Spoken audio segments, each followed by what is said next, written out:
Hello friends, स्वागत है हमारे यूट्यूब चैनल पे। आज इस वीडियो में ज्ञान बिंदु जीएस एकेडमी का बिहार पुलिस स्पेशल पॉलिटी का पार्ट 3 देखने वाले हैं।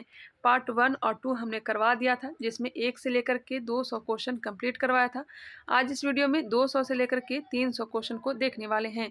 तो चलिए इसे स्टार्ट करते हैं। 201 नंबर प्रश्न देखते हैं। संविधान के किस अनुच्छेद के अनुसार राष्ट्रपति को उसके कार्यों के संपादन व सलाह देने हेतु एक मंत्रिपरिषद होगी? संविधान के किस अनुच्छेद के अनुसार राष्ट्रपति को उसके कार्यों के संपादन व सलाह देने हेतु एक मंत्रिपरिषद होती है? इसका जो राइट आंसर हो जाएगा ऑप्शन नंबर बी, अनुच्छेद 74। अनुच्छेद 74। नेक्स्ट है, किसका मिलान गलत है? किसका मिलान गलत दिया गया है? अनुच्छेद 75(2) मंत्री राष्ट्रपति के पश्चात पर्यंत पद पर धारण करेंगे। अनुच्छेद 75(3) के अनुसार मंत्रिपरिषद लोकसभा के प्रति सामूहिक रूप से उत्तरदायी होगी। यह सही है। आगे बढ़ते हैं, नेक्स्ट देखते हैं।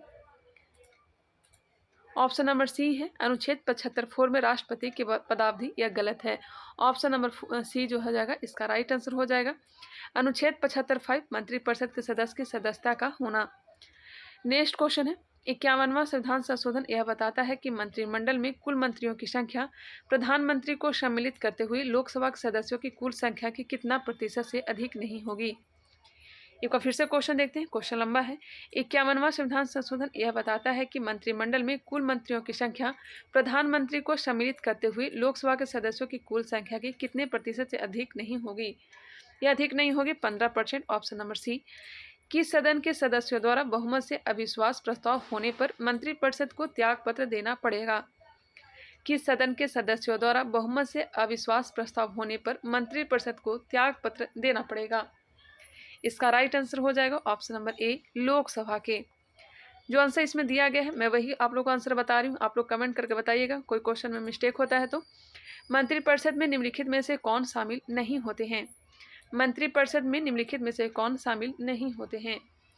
कैबिनेट मंत्री, राज्य मंत्री और उप मंत्री शामिल होते हैं, जबकि कैबिनेट सचिव शामिल नहीं होते हैं। Option number D. नेक्स्ट है, मंत्रिपरिषद में कितने स्तर के मंत्री होते हैं? मंत्रिपरिषद में कितने स्तर के मंत्री होते हैं? बताइएगा, इसका राइट आंसर क्या होगा? ऑप्शन नंबर हो जाएगा सी, 3। कितने स्तर के? 3 स्तर के मंत्री होते हैं। मंत्रिपरिषद में निम्नलिखित में से कौन शामिल नहीं होते हैं? मंत्रिपरिषद में कौन शामिल नहीं होते हैं? राज्य मंत्री, कैबिनेट मंत्री, उप मंत्री शामिल होते हैं, जबकि कैबिनेट सचिव शामिल नहीं होते हैं। Option number D. निम्न में से मंत्रिमंडल का सदस्य कौन कौन होते हैं? मंत्रिमंडल का सदस्य कौन कौन होते हैं? प्रधानमंत्री एवं कैबिनेट मंत्री। प्रधानमंत्री एवं कैबिनेट मंत्री। ऑप्शन नंबर डी दिया गया है। निम्नलिखित में से कौन सा कथन असत्य है? कौन सा कथन जो है गलत दिया गया है? प्रधानमंत्री लोकसभा का नेता होता है। जी बिल्कुल। राष्ट्रपति प्रधानमंत्री के परामर्श से ही संसद सत्र आहूत करने, सत्रावसान करने का कार्य करता है। प्रधानमंत्री किसी समय लोकसभा को विघटित करने की सिफारिश राष्ट्रपति से कर सकता है।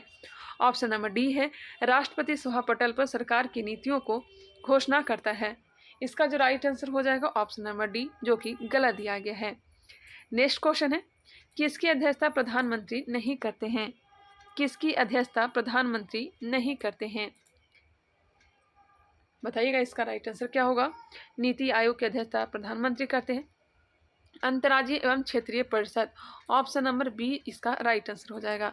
राष्ट्रीय जल संसाधन परिषद की अध्यक्षता प्रधानमंत्री। केंद्रीय वैज्ञानिक अनुसंधान परिषद की अध्यक्षता कौन करते हैं? तो यह प्रधानमंत्री करते हैं। राष्ट्रपति एवं मंत्रिपरिषद के बीच संवाद की मुख्य कड़ी के रूप में कौन कार्य करता है? राष्ट्रपति एवं मंत्रिपरिषद के बीच संवाद की मुख्य कड़ी के रूप में कौन कार्य करता है? यह कार्य करता है प्रधानमंत्री। Option number C. निम्नलिखित में से कौन राष्ट्रपति द्वारा नियुक्त किया जाता है लेकिन उसकी मर्जी से पद धारण नहीं करता है? एक बार फिर से, निम्नलिखित में से कौन राष्ट्रपति द्वारा नियुक्त किया जाता है लेकिन उनकी मर्जी से पद धारण नहीं करता है? इसका जो राइट आंसर होगा ऑप्शन नंबर ए हो जाएगा। भारत के नियंत्रक और महालेखा परीक्षक मुख्य चुनाव आयुक्त 1 और 2। Option number A. Next question है, क्वेश्चन नंबर 213। भारत के प्रधानमंत्री के बारे में कौन सा कथन सही नहीं है? इसका मास्टर वीडियो भी आप लोग को उपलब्ध करवा दिया जाएगा। बताइएगा, इसका राइट आंसर क्या हो जाएगा? भारत के प्रधानमंत्री के बारे में कौन सा कथन सही नहीं है? वह सरकार का प्रमुख होता है एवं मंत्रिपरिषद बैठक की अध्यक्षता करता है। जी बिल्कुल। वह किसी मंत्री को त्याग पर देने अथवा राष्ट्रपति को उसे बर्खास्त करने की सलाह दे सकता है। जी बिल्कुल। प्रधानमंत्री की मृत्यु अथवा त्याग पर से मंत्रिपरिषद स्वयं ही विघटित हो जाती है। जी बिल्कुल। नेक्स्ट को है, यदि संसद के दोनों सदनों के द्वारा 2/3 बहुमत से अविश्वास प्रस्ताव पारित किया जाता है तो उसे उसके पद से हटाया जा सकता है। ऑप्शन नंबर डी जो है यह गलत दिया गया है। प्रधानमंत्री को उनके कार्यकाल के साथ सुमेलित कीजिए। प्रधानमंत्री के उनके कार्यकाल के अनुसार सुमेलित कीजिए। अगर प्रधानमंत्री का क्रम भी आप लोग को याद है तो आप लोग आराम से इनका कार्यकाल को मिला सकते हैं। इसका जो राइट आंसर हो जाएगा, चौधरी चरण सिंह 1979 से लेकर के 1980, एच.डी. देवगौड़ा 1996 से 97, इंद्र कुमार गुजराल 1997-98, चंद्रशेखर 1989 से 1990, विश्वनाथ प्रताप सिंह 1990 से 91। इसका जो राइट आंसर दिया गया ऑप्शन नंबर ए दिया गया है। ए दिया गया है। नेक्स्ट है क्वेश्चन नंबर 215, निम्नलिखित में से कौन एक से अधिक बार प्रधानमंत्री नियुक्त हुए हैं? एक से अधिक बार प्रधानमंत्री नियुक्त कौन हुए हैं? तो यह हुए हैं जवाहरलाल नेहरू, इंदिरा गांधी, गुलजारीलाल नंदा, अटल बिहारी वाजपेयी, या इन चारों हो जाएंगे ऑप्शन नंबर डी उपयुक्त में से सभी। नेक्स्ट है सर्वाधिक जो कार्यकाल था यह जवाहरलाल नेहरू का ही था। असत्य कथन को पहचाने, इसमें से असत्य कथन को पहचाना है। बताइएगा इसका राइट आंसर क्या हो जाएगा। गलत कौन सा कथन दिया गया है? कैबिनेट मंत्रियों में सबसे बड़ा कार्यकाल जगजीवन राम का रहा, जो लगभग 32 वर्ष केंद्रीय मंत्रिमंडल में रहे। यह सही है। सही है। सबसे लंबी अवधि तक एक ही विभाग का कार्यभार संभालने वाले केंद्रीय मंत्री राजकुमारी अमृत कौर थी। ये दोनों के दोनों सही है। तो इसका राइट आंसर हो जाएगा ना तो एक और ना ही दो असत्य है। कहने का मतलब है कि दोनों के दोनों सही दिया गया है, एक और दो दोनों के दोनों गलत नहीं है। ऑप्शन नंबर डी इसका राइट आंसर है। सूची 1 को सूची 2 के साथ मिलान करिए। 217 नंबर प्रश्न, सूची 1 को सूची 2 के साथ मिलान करें। इसका जो राइट आंसर दिया गया है ऑप्शन नंबर सी दिया गया है। ऑप्शन नंबर सी इसका राइट आंसर दिया गया है। चलिए इसको मिलाते हैं। सबसे लंबा जो कार्यकाल है यह हो जाएगा जवाहरलाल नेहरू का। सबसे लंबा कार्यकाल जवाहरलाल नेहरू का। प्रथम गैर कांग्रेसी प्रधानमंत्री मोरारजी देसाई थे। लोकसभा का सामना न करने वाले प्रधानमंत्री कौन थे? तो यह थे चौधरी चरण सिंह। चौधरी चरण सिंह। पद ग्रहण करने के समय किसी भी सदन के सदस्य नहीं थे। यह हो जाएगा पीवी नरसिम्हा राव। पीवी नरसिम्हा राव।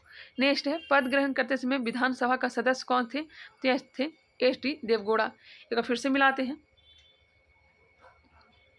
सबसे लंबा कार्यकाल जो है यह जवाहरलाल नेहरू का है, पता ही होगा। प्रथम गैर कांग्रेसी प्रधानमंत्री जो बने थे यह मोरारजी देसाई बने थे। मोरारजी देसाई बने थे। लोकसभा का सामना न करने वाले प्रधानमंत्री कौन थे? तो यह थे चौधरी चरण सिंह। पद ग्रहण करने के समय किसी भी सदन के सदस्य नहीं रहे। कौन? पद ग्रहण के समय किसी भी सदन के सदस्य नहीं थे। कौन नहीं थे? तो इसका जो राइट आंसर दिया गया पीवी नरसिम्हा राव। और पद ग्रहण करते समय विधानसभा के सदस्य थे H D. Deve Gowda. Option number C. एक बार आप लोग भी मिला लीजिएगा। आगे बढ़ते हैं। निम्नलिखित प्रधानमंत्रियों की सूची में किनका निधन प्रधानमंत्री के पद पर रहते हुए नहीं हुआ है? दो ऐसे प्रधानमंत्री हैं, दो ऐसे प्रधानमंत्री जिनका पद पर रहते हुए निधन हुआ है। एक है पंडित जवाहरलाल नेहरू और दूसरा है इंदिरा गांधी। इसका राइट आंसर जो हो जाएगा पद पर रहते हुए निधन नहीं हुआ है। इसका जो राइट आंसर होगा ऑप्शन नंबर सी होगा। एक और प्रधानमंत्री है लाल बहादुर शास्त्री। इनका नाम मैं भूल गई थी, लाल बहादुर शास्त्री। ऑप्शन नंबर सी इसका राइट आंसर है। किसका मिलान गलत है? किसका मिलान गलत दिया गया है? प्रधानमंत्री पद से त्याग पत्र देने वाले प्रथम प्रधानमंत्री मोरारजी देसाई। बिल्कुल। सबसे छोटा कार्यकाल अटल बिहारी वाजपेयी का था, 13 दिन का। सबसे युवा प्रधानमंत्री राजीव गांधी थे। सही है। अविश्वास प्रस्ताव के द्वारा हटाए जाने वाले प्रधानमंत्री चंद्रशेखर। किसका मिलान गलत है? तो option number D. Option number D जो है यह गलत दिया गया है। मंत्रिमंडल सचिवालय के संदर्भ में कौन सा कथन सही नहीं है? मंत्रिमंडल सचिवालय के संदर्भ में कौन सा कथन सही नहीं है? यह भारत सरकार के नियम 1961 के अंतर्गत प्रत्यक्ष तौर पर प्रधानमंत्री के अधीन कार्य करता है। यह सही है। इसका प्रशासनिक प्रमुख कैबिनेट सचिव होता है। यह भी सही है। कैबिनेट सचिव सिविल सर्विसेज बोर्ड का पदेन अध्यक्ष होता है। यह भी सही है। इसका जो राइट आंसर हो जाएगा इनमें से कोई भी कथन सही नहीं दिया गया है। सभी जो है सही है। सभी सही दिया गया है। कथन सही नहीं पूछा गया था तो कोई भी कथन सही नहीं है, सभी के सभी सही दिए गए हैं। ऑप्शन नंबर डी, सभी के सभी सही हैं। निम्नलिखित में से कौन सा मंत्रिमंडल सचिवालय का कार्य है? कौन सा मंत्रिमंडल सचिवालय का कार्य है? नीचे दिए गए कूट का प्रयोग कर सही उत्तर चुनिए। मंत्रिमंडल सचिवालय का कार्य मंत्रालयों को वित्तीय संसाधनों का आवंटन, विभिन्न मंत्रालयों के बीच समन्वय स्थापित करना। 3 और 4 ऑप्शन नंबर सी। 1 और 2 जो है गलत है। मंत्रिमंडल बैठकों की कार्यसूची तैयार करना यह कार्य नहीं है। मंत्रिमंडल समितियां के लिए सचिवालय सहायता प्रदान करना यह भी सही नहीं है। आगे बढ़ते हैं। निम्नलिखित में से कौन भारत के प्रधानमंत्री बनने से पहले मुख्यमंत्री नहीं थे? कौन मुख्यमंत्री नहीं थे? यह हो जाएगा option number C, Vishwanath Pratap Singh. यह जो मुख्यमंत्री थे यह यूपी के। चौधरी चरण सिंह यह भी यूपी के मुख्यमंत्री रह चुके हैं। मोरारजी देसाई बम्बई के मुख्यमंत्री रह चुके हैं। अब टॉपिक नंबर 14 संघीय संसद देखने वाले हैं। भारतीय संसद की चर्चा संविधान के किस अनुच्छेद के अंतर्गत की गई है? भारतीय संसद की चर्चा संविधान के किस अनुच्छेद के अंतर्गत की गई है? संसद की जो चर्चा की गई है अनुच्छेद 79। निम्नलिखित में से कौन सा कथन राज्यसभा से संबंधित नहीं है? कौन सा कथन राज्यसभा से संबंधित नहीं है? बताइएगा। इसका जो राइट आंसर हो जाएगा राज्यसभा से संबंधित नहीं है। राज्यसभा की सदस्यता के लिए न्यूनतम उम्र 25 वर्ष होना चाहिए, यह गलत दिया गया है। राज्यसभा की सदस्यता के लिए न्यूनतम उम्र 30 वर्ष होना चाहिए, लोकसभा के लिए 25। बाकी सब सही दिए गए। चलिए इसे भी देखते हैं। राज्यसभा के सदस्यों की अधिकतम संख्या 250 हो सकती है। राज्यसभा की संरचना की बात अनुच्छेद 80 में की गई है। जी बिल्कुल। वर्तमान समय में राज्यसभा की संख्या 245 है, जिसमें 12 सदस्य राष्ट्रपति द्वारा मनोनीत किए जाते हैं, यह भी सही है। ऑप्शन नंबर सी जो है गलत दिया गया था और गलत पूछा ही गया था। निम्नलिखित में से राज्यसभा के विषय में कौन सही है? राज्यसभा के बारे में कौन सा सही दिया गया है? यह भंग नहीं की जा सकती, बिल्कुल। यह स्थायी सदन होता है। इसके सदस्यों का कार्यकाल 5 वर्ष का होता है, जो कि गलत है। इसके सदस्यों का जो कार्यकाल होता है यह 6 वर्ष का होता है। इसके 1/3 सदस्य प्रति 2 वर्ष बाद सेवानिवृत्त हो जाते हैं। जी बिल्कुल। 1 और 3 जो है 1 और 3 यह सही दिया गया है। ऑप्शन नंबर क्या हो जाएगा? डी हो जाएगा। क्वेश्चन नंबर 226, राज्यसभा के उपसभापति का निर्वाचन कौन करता है? राज्यसभा के उपसभापति का निर्वाचन कौन करता है? क्या करता है? राज्यसभा के सदस्य। किसका मिलान गलत है? किसका मिलान गलत है? बताइएगा। इसका राइट आंसर हो जाएगा ऑप्शन नंबर डी। ओडिशा का राज्यसभा का सीट 11 नहीं है, जबकि केरल के राज्यसभा का सीट 9 है, गुजरात का 10 है, हरियाणा का 5 है और अपने बिहार का 16 है। राज्य के प्रथम उपसभापति थे। राज्यसभा के प्रथम उपसभापति थे। राज्यसभा के प्रथम उपसभापति S V. Krishnamurthy Rao. Option number D. Rajya Sabha के उपसभापति के संदर्भ में कौन सा कथन गलत दिया गया है? राज्यसभा के उपसभापति के संदर्भ में कौन सा कथन है जो गलत दिया गया है? देखिए, उपसभापति यदि राज्यसभा का सदस्य नहीं रहता है तो उससे अपना पद रिक्त कर देगा। उपसभापति यदि राज्यसभा का सदस्य नहीं होता है तो अपना पद रिक्त कर देगा, यह सही है। सभापति को संबोधित त्यागपत्र द्वारा वह अपना पद त्याग कर सकेगा, यह भी सही है। यदि राज्यसभा के सदस्यों के परिसंकल्प द्वारा उस पद से हटाना 30 दिन पूर्व सूचना देनी होगी। इसका जो राइट आंसर दिया गया है ऑप्शन नंबर सी दिया गया है। नेक्स्ट क्वेश्चन है क्वेश्चन नंबर एक और देख लीजिए, यह भी सही दिया गया। जब उपसभापति को पद से हटाने का संकल्प विचाराधीन हो तो पीठासीन नहीं होगा। किसका मिलान गलत है? किसका मिलान गलत दिया गया है? राज्यसभा को राज्य सूची के विषय पर कानून बनाने का अधिकार अनुच्छेद 249 में है। राज्यसभा को अखिल भारतीय सेवाओं के सृजन का अधिकार अनुच्छेद 312। धन विधेयक को राज्यसभा में पुनः स्थापित नहीं किया जाएगा अनुच्छेद 109। राज्यसभा के उपसभापति का रिक्त अनुच्छेद 92। इसका जो राइट आंसर है कौन सा गलत है? Option number D. जो इसमें आंसर दिया गया है मैं वही आप लोग को बता रही हूँ, मैं इसको जांच नहीं की हूँ। अगर कोई क्वेश्चन अगर मिस्टेक होता है तो आप लोग कमेंट करेंगे, मैं उसमें सुधार करूँगी। निम्नलिखित में से कौन से प्रधानमंत्री अपने पद की शपथ लेते समय राज्यसभा के सदस्य नहीं थे? कौन से प्रधानमंत्री अपने पद की शपथ लेते समय राज्यसभा के सदस्य नहीं थे? इसका जो राइट आंसर हो जाएगा option number B, H.D. Deve Gowda, Indira Gandhi, I.K. Gujral, doctor Manmohan Singh, या सभी के सभी राज्यसभा के सदस्य थे। संसद भवन के संदर्भ में कौन सा कथन सही है? सही बताना है संसद भवन के निर्माण के बारे में। संसद भवन पुराने के बारे में, जो पुराना जो संसद भवन है उसके बारे में बताना है। इसका जो राइट आंसर दिया गया ऑप्शन नंबर डी दिया गया है। 1, 2 और 3 तीनों के तीनों सही दिया गया। चलिए इसे देख लेते हैं। यह एक वृत्ताकार भवन है जिसकी design architect sir Edwin Lutyens एवं सर हेrbert ब्रे ने 1912-13 में तैयार किया था। संसद भवन की नींव 12 फरवरी 1921 को रखी गई थी। राज्यसभा का गठन 3 अप्रैल 1952 को तथा लोकसभा का गठन 25 अक्टूबर 1951 को हुआ था। यह तीनों के तीनों सही दिया गया है। इसका जो राइट आंसर हो जाएगा ऑप्शन नंबर डी होगा। ऑप्शन नंबर डी हो जाएगा। चलिए आगे बढ़ते हैं। क्वेश्चन थोड़ा लंबा है इसलिए प्रैक्टिस सेट करवाने में थोड़ा टाइम लग रहा है। नेक्स्ट है, निम्नलिखित में से कौन वर्ष में कम से कम 2 बार राज्यसभा का अधिवेशन आहूत करता है? कौन वर्ष में कम से कम 2 बार राज्यसभा का अधिवेशन आहूत करता है? तो यह करता है राष्ट्रपति। किस राज्य या केंद्र शासित प्रदेश से राज्यसभा में प्रतिनिधित्व नहीं है? किस राज्य या केंद्र शासित प्रदेश से राज्यसभा में प्रतिनिधित्व नहीं है? कौन से राज्य से नहीं है? तो अंडमान निकोबार से नहीं है, जबकि पुदुचेरी, सिक्किम, दिल्ली से हैं। निम्नलिखित में से कौन भारत के प्रधानमंत्री बनने से पहले मुख्यमंत्री नहीं थे? मुख्यमंत्री नहीं थे, वही क्वेश्चन रिपीट हुआ है। इसका जो राइट आंसर हो जाएगा ऑप्शन नंबर सी चंद्रशेखर। निम्नलिखित में से कौन सा लोकसभा के विषय में सही है? लोकसभा के विषय में कौन सा सही दिया गया है? देखते हैं इसका आंसर क्या दिया गया है, कौन सा लोकसभा के विषय में सही नहीं है, बताइएगा। इसका जो राइट आंसर दिया गया है लोकसभा के बारे में ऑप्शन नंबर बी दिया गया है। 1, 2 और 4 जो है ये सही है। लोकसभा की संरचना की बात अनुच्छेद 81 में की गई है। जी बिल्कुल। नेक्स्ट है, मूल संविधान में लोकसभा के सदस्यों की संख्या 500 निश्चित की गई थी, यह भी सही है। लोकसभा की सदस्यता की न्यूनतम उम्र 25 वर्ष होनी चाहिए, यह भी सही है। इसका जो राइट आंसर दिया गया 1, 2 और 4 ऑप्शन नंबर बी। लोकसभा संसद का प्रथम या निम्न सदन है जिसका सभापति राष्ट्रपति द्वारा नामित व्यक्ति करता है, यह गलत है। ऑप्शन नंबर 3 जो है यह बिल्कुल गलत है। नेक्स्ट है, निम्न सदन तो कहा ही जाता है। नए परिसीमन के बाद लोकसभा में अनुसूचित जाति और अनुसूचित जनजाति के लिए क्रमशः कितनी सीटें आरक्षित की गई है? नए परिसीमन के बाद लोकसभा में अनुसूचित जाति और अनुसूचित जनजाति के लिए क्रमशः कितनी सीटें आरक्षित की गई है?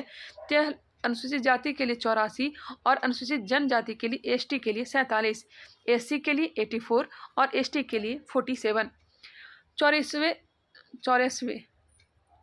84वें संशोधन अधिनियम द्वारा लोकसभा एवं विधानसभाओं की सीटों की संख्या कब तक यथावत रखने का प्रावधान किया गया है? 84वें संशोधन अधिनियम द्वारा लोकसभा एवं विधानसभा की सीटों की संख्या कब तक यथावत रखने का प्रावधान किया गया है? तो रखा गया है 2026 तक। भारत के संविधान के अनुच्छेद 82 के अनुसार लोकसभा की सीटों का राज्यों के मध्य आवंटन कब के जनगणना के आधार पर है? तो यह जनगणना कौन सा है? तो 1971 के जनगणना के आधार पर। नेक्स्ट है, मिलान करें। मिलान करने के लिए दिया गया है 240 नंबर प्रश्न का आंसर जो दिया गया ऑप्शन नंबर बी 1, 3, 2, 4। चलिए मिलाते हैं। सबसे अधिक मतदाता वाला लोकसभा क्षेत्र, सबसे अधिक मतदाता वाला लोकसभा क्षेत्र ऑप्शन के अकॉर्डिंग हो जाएगा बाहरी दिल्ली। बाहरी दिल्ली। सबसे कम मतदाता वाला लोकसभा क्षेत्र लक्षद्वीप। क्षेत्रफल की दृष्टि से सबसे बड़ा लोकसभा क्षेत्र, क्षेत्रफल की दृष्टि से तो लद्दाख हो जाएगा। क्षेत्रफल की दृष्टि से छोटा लोकसभा क्षेत्र जो हो जाएगा चांदनी चौक दिल्ली। चांदनी चौक दिल्ली। इसका right answer option number B. एक बार फिर से आप लोग मिला लीजिएगा। चलिए आगे बढ़ते हैं, नेक्स्ट क्वेश्चन देखते हैं। नेक्स्ट क्वेश्चन है 241 नंबर। संविधान का 104वां संशोधन निम्नलिखित में से किस एक से संबंधित नहीं है? संविधान का 104वां संशोधन निम्नलिखित में से किस एक से संबंधित नहीं है? बताइएगा इसका राइट आंसर क्या होगा। देखते हैं। इस अधिनियम के तहत भारतीय संविधान के अनुच्छेद 334 में संशोधन किया गया। जी बिल्कुल। इसके तहत मतदाताओं की आयु सीमा संशोधन करते हुए 18 वर्ष निश्चित की गई। जी बिल्कुल नहीं, यह गलत है। इसका जो राइट आंसर हो जाएगा ऑप्शन नंबर बी। नेक्स्ट है, लोकसभा और विधानसभा में अनुसूचित जातियों एवं अनुसूचित जनजाति के लिए आरक्षण अगले 10 वर्षों के अवधि के लिए बढ़ा दिया गया है, यह भी सही है। इसका राइट आंसर है ऑप्शन नंबर बी, जो कि गलत दिया गया है, वही पूछा भी गया था।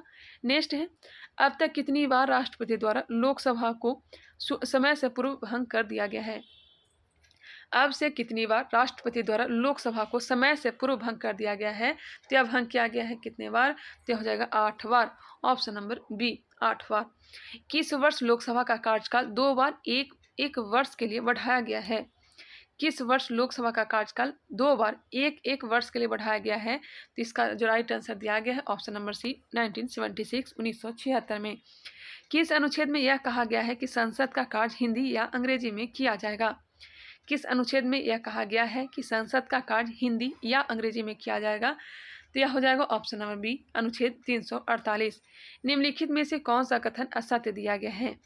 कौन सा कथन है जो गलत दिया गया है? ऑप्शन नंबर सी जो है यह गलत दिया गया, बाकी सब सही दिए गए। चलिए देखते हैं। लोकसभा एवं राज्यसभा के अधिवेशन राष्ट्रपति के द्वारा ही बुलाए और स्थगित किए जाते हैं। जी बिल्कुल, लोकसभा की 2 बैठकों में 6 माह से अधिक का अंतर नहीं होना चाहिए, सही है।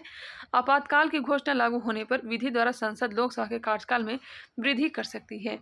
यह सभी के सभी सही दिए गए हैं। चलिए आगे बढ़ते हैं, नेक्स्ट क्वेश्चन देखते हैं। राष्ट्रपति संसद की संयुक्त अधिवेशन निम्नलिखित में से किस परिस्थिति में बुला सकता है? संयुक्त अधिवेशन जो लिया गया है ऑस्ट्रेलिया के संविधान से अनुच्छेद 108 में संयुक्त अधिवेशन की चर्चा की गई है। कौन किस परिस्थिति में बुला सकता है? इसका जो राइट आंसर हो जाएगा ऑप्शन नंबर डी। देख लेते हैं ऑप्शन नंबर डी क्या दिया गया है। उपयुक्त में से सभी दिया गया। चलिए अब यहाँ पे हम लोग देखते हैं। राष्ट्रपति संसद की संयुक्त अधिवेशन निम्नलिखित में से किस परिस्थिति में बुला सकता है?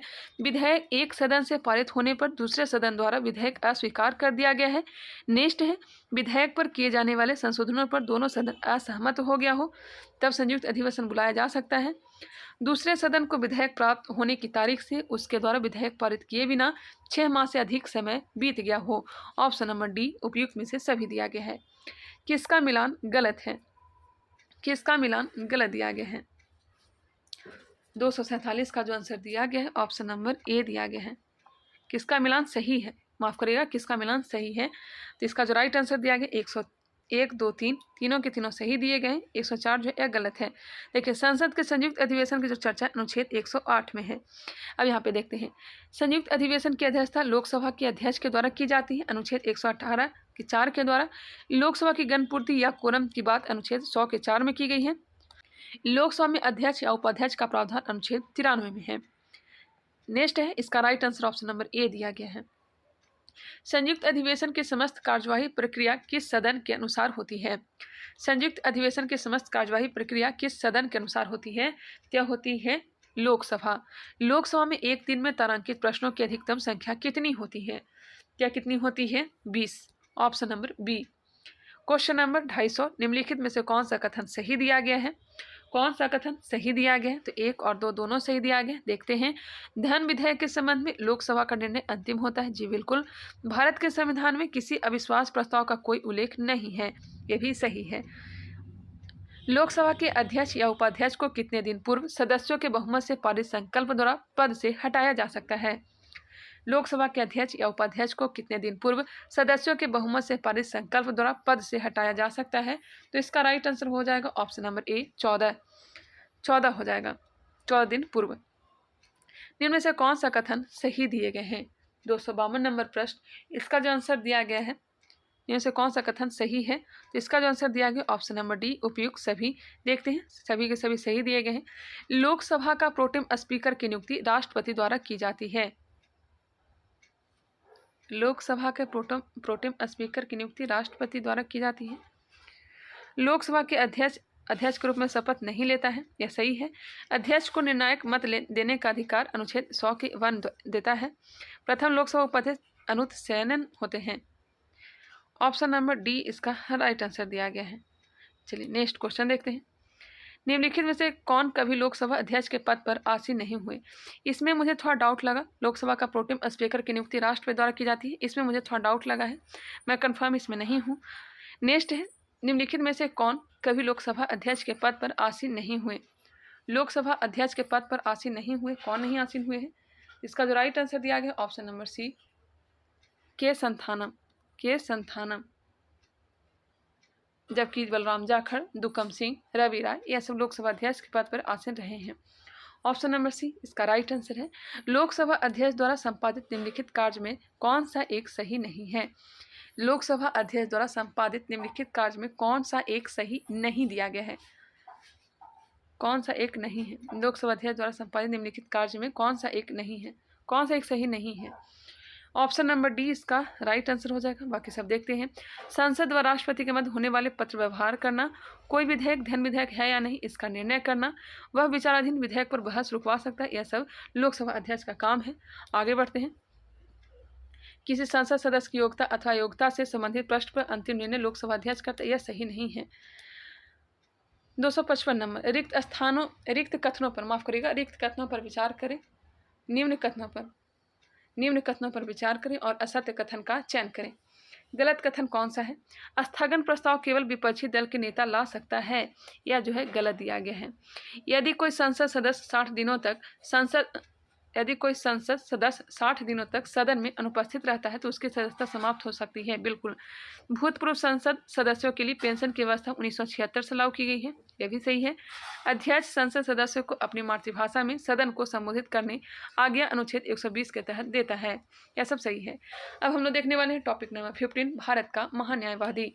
सर्वप्रथम भारत सरकार का विधि अधिकारी कौन होता है? यह होता है महान्यायवादी। Option number A. भारतीय संविधान का कौन सा अनुच्छेद महान्यायवादी को किसी भी सदन अथवा उनकी समितियों में बोलने का अधिकार देता है? बोलने का अधिकार अनुच्छेद 88। क्वेश्चन नंबर 258, महान्यायवादी के संदर्भ में कौन सा कथन है जो सही दिए गए हैं, सत्य दिया गया है? ऑप्शन नंबर डी, उपयुक्त में से सभी। महान्यायवादी राष्ट्रपति के प्रसाद पर्यंत पद धारण करता है। जी बिल्कुल। महान्यायवादी को भारत के राष्ट्र क्षेत्र के सभी न्यायालयों में सुनवाई का अधिकारी है। बिल्कुल। महान्यायवादी बनने के लिए वही अर्हताएं हैं जो उच्चतम न्यायालय की है। महाधिवक्ता के संदर्भ में निम्न कथनों पर विचार कीजिए। महाधिवक्ता के बारे में बताना है। इसका जो राइट आंसर होगा देखते हैं। इसकी व्यवस्था संविधान के अनुच्छेद 165 के तहत की गई है। जी बिल्कुल। वह राज्य का सर्वोच्च कानूनी अधिकारी होता है, कानून का अधिकारी होता है। जी बिल्कुल। महाधिवक्ता की नियुक्ति राज्यपाल द्वारा की जाती है, यह भी सही है। वह अपने पद पर राष्ट्रपति के प्रसाद पर्यंत बना रहता है, जो कि गलत है। राज्यपाल के प्रसाद पर्यंत 1, 2, 3 यह सही दिया गया है। नेक्स्ट है क्वेश्चन नंबर 260। टॉपिक नंबर है 16, भारत का नियंत्रक एवं महालेखा परीक्षक। संविधान का कौन सा अनुच्छेद भारत के नियंत्रक और महालेखा परीक्षक के कर्तव्य का निर्धारित करता है? संविधान का कौन सा अनुच्छेद भारत के नियंत्रक और महालेखा परीक्षक के कर्तव्यों को निर्धारित करता है? तो यह निर्धारित करता है अनुच्छेद 149, 149। भारत का महान्यायवादी किसके द्वारा नियुक्त किया जाता है? भारत का महान्यायवादी किसके द्वारा नियुक्त किया जाता है? तो यह नियुक्त किया जाता है राष्ट्रपति के द्वारा। ऑप्शन नंबर बी, भारत के राष्ट्रपति के द्वारा।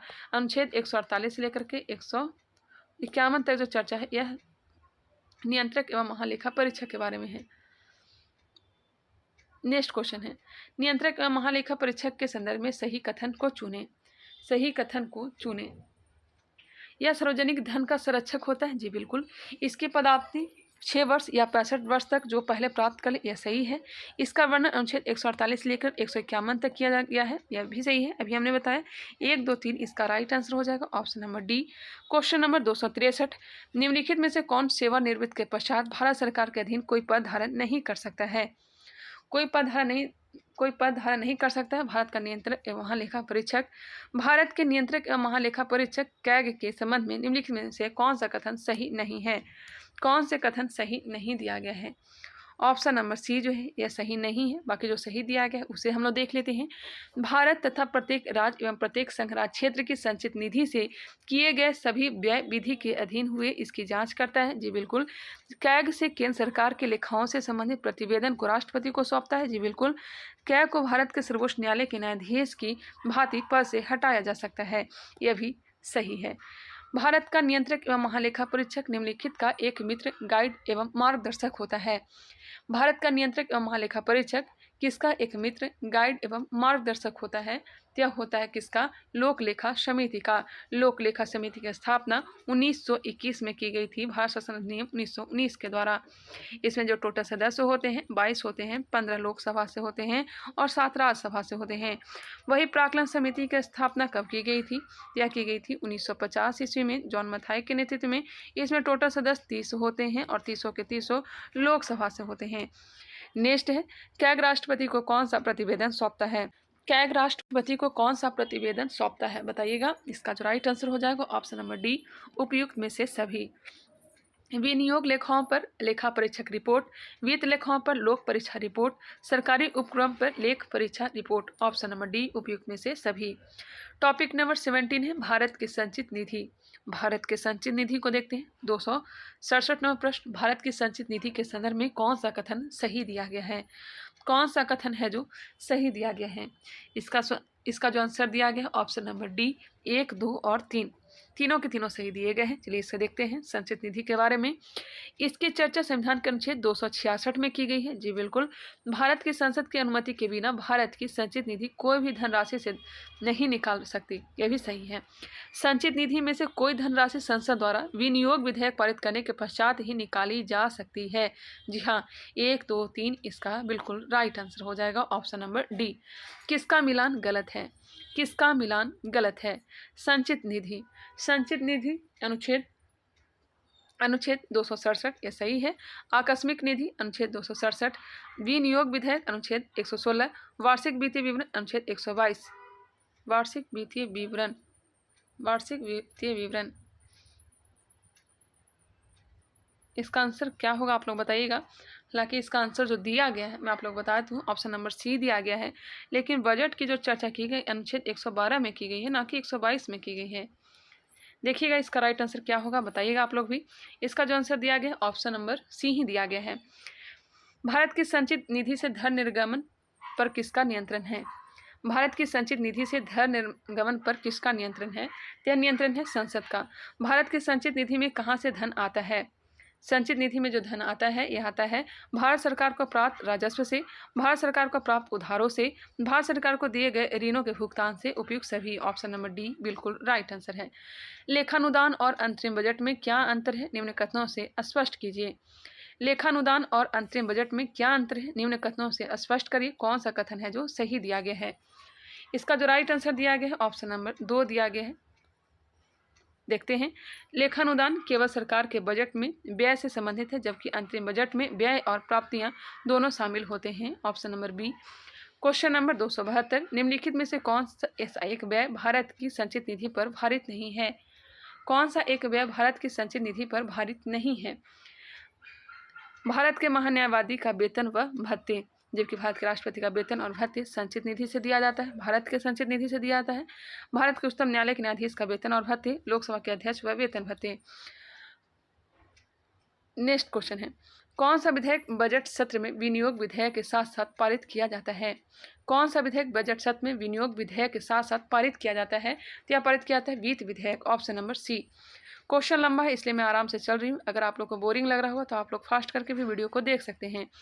भारत की आकस्मिक निधि के संदर्भ में निम्नलिखित कथनों पर विचार करिए। कौन से कथन सही दिए गए हैं? 274 का जो आंसर दिया गया ऑप्शन नंबर डी। भारत की आकस्मिक निधि के बारे में देखते हैं। संविधान का अनुच्छेद 267 संसद और राज्य विधानमंडल को भारत या राज्य आकस्मिकता निधि को सृजित करने की शक्ति देता है। जी बिल्कुल, यह निधि भारत की आकस्मिकता अधिनियम 1950 द्वारा गठित की गई है। यह अप्रत्याशित या अनपेक्षित व्यय को पूरा करती है। Option number D. नेक्स्ट है टॉपिक नंबर 19, न्यायपालिका। निम्न में से कौन सा कथन सही है? कौन सा कथन है जो सही दिया गया है? 1 और 2 दोनों के दोनों सही दिए गए। भारतीय संविधान के भाग 6 में संघीय न्यायालय का उल्लेख है। उच्चतम न्यायालय का गठन संबंधित प्रावधान अनुच्छेद 124 में दिया गया है। इसका जो आंसर दिया गया है ऑप्शन नंबर सी दिया गया है। ऑप्शन नंबर सी दिया गया है। चलिए इसे भी आप लोग देख लीजिएगा। उच्चतम न्यायालय के न्यायाधीश के लिए निम्नलिखित में से कौन सी योग्यता होनी चाहिए? सुप्रीम कोर्ट के न्यायाधीश होने के लिए कौन सी योग्यता होनी चाहिए? यह योग्यता होनी चाहिए उपयुक्त में से सभी। वह भारत का नागरिक हो, वह किसी उच्च न्यायालय में लगातार 5 वर्षों तक न्यायाधीश के रूप में कार्य कर चुका हो, राष्ट्रपति की दृष्टि में कानून का उच्च कोटि का ज्ञाता हो। उपयुक्त सभी होगा। सर्वोच्च न्यायालय के संबंधित कथनों पर विचार कीजिए। कौन से कथन है जो रुक जाइए, उपयुक्त कथन कौन सा है जो सही दिया गया है? इसका जो आंसर दिया गया है ऑप्शन नंबर बी दिया गया है। 1 और 3 जो 1, 2, 3 जो है यह सही है।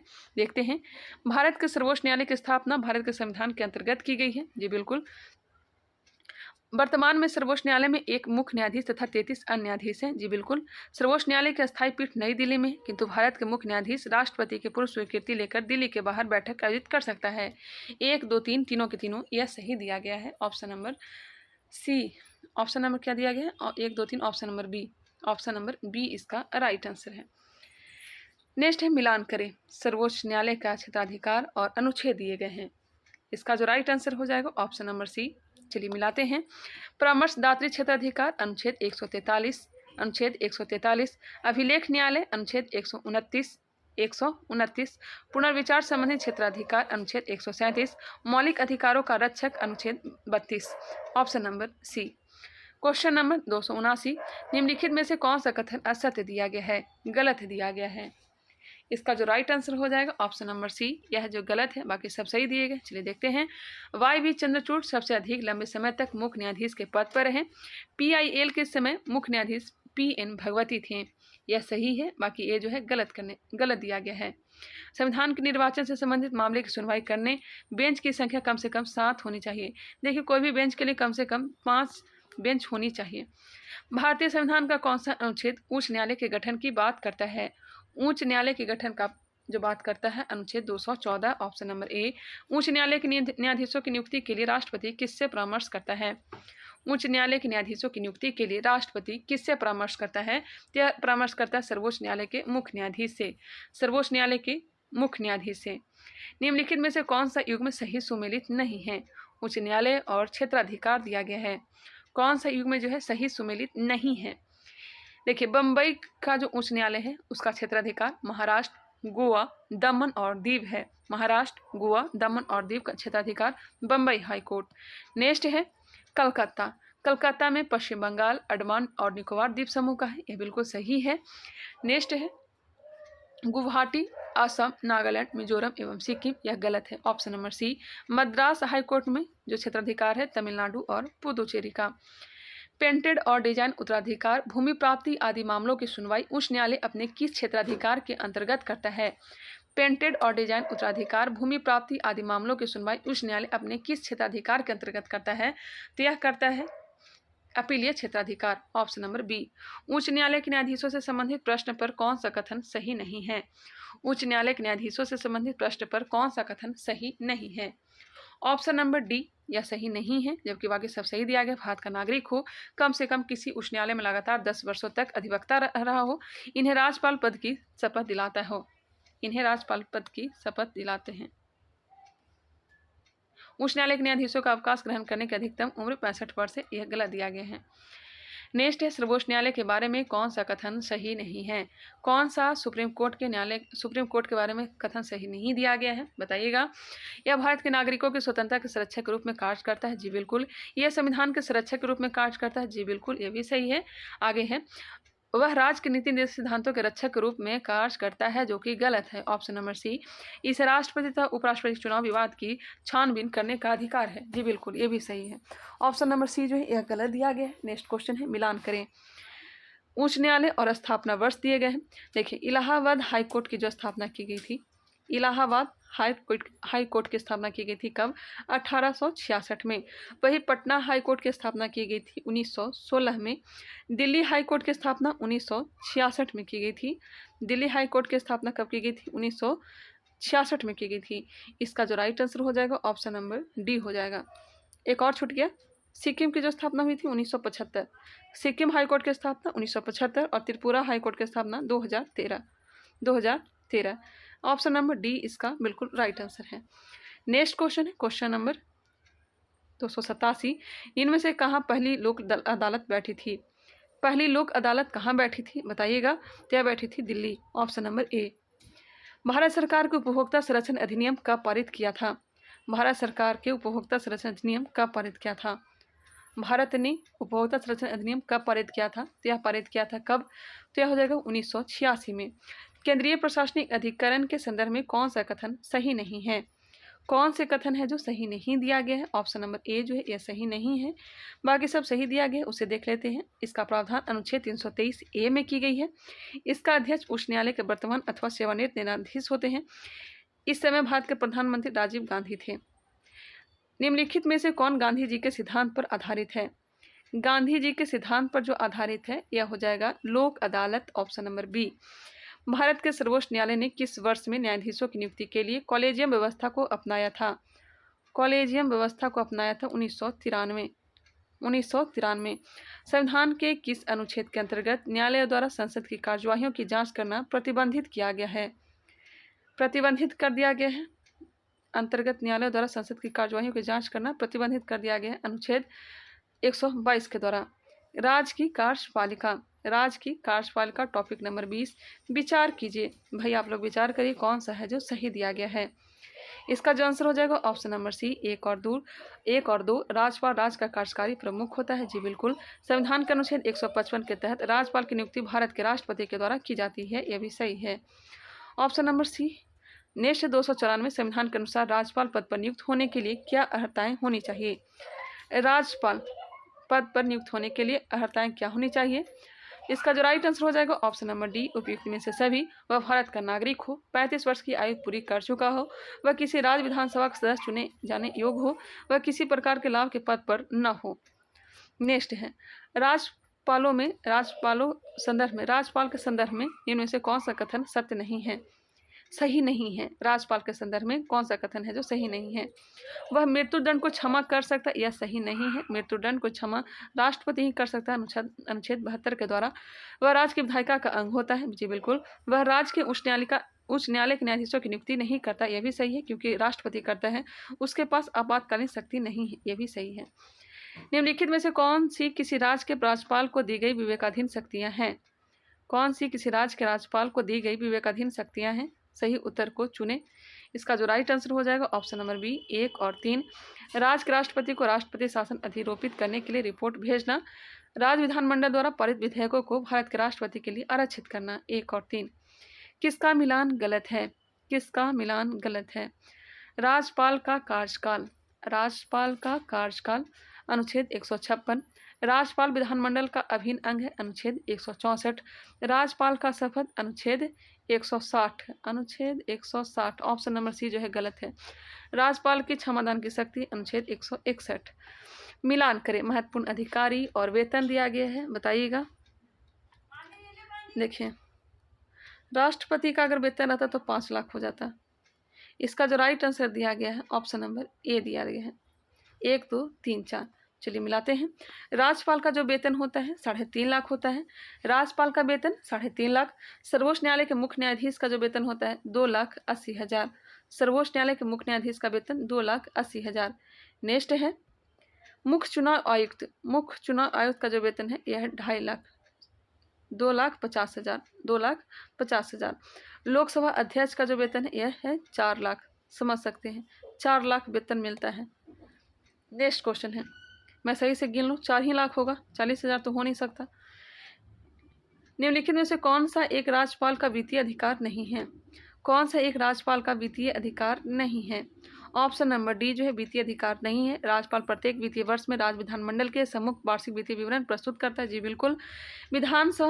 विधानसभा में धन विधेयक राज्यपाल की पूर्वानुमति से पेश किया जाता है। जी हाँ। राज्य वित्त आयोग का गठन करता है, यह भी सही है। जबकि राज्य विधानमंडल द्वारा पारित विधेयक राज्यपाल के हस्ताक्षर के बाद ही अधिनियम बन जाता है, यह गलत है। राज्य विधान परिषद के विषय में सही है।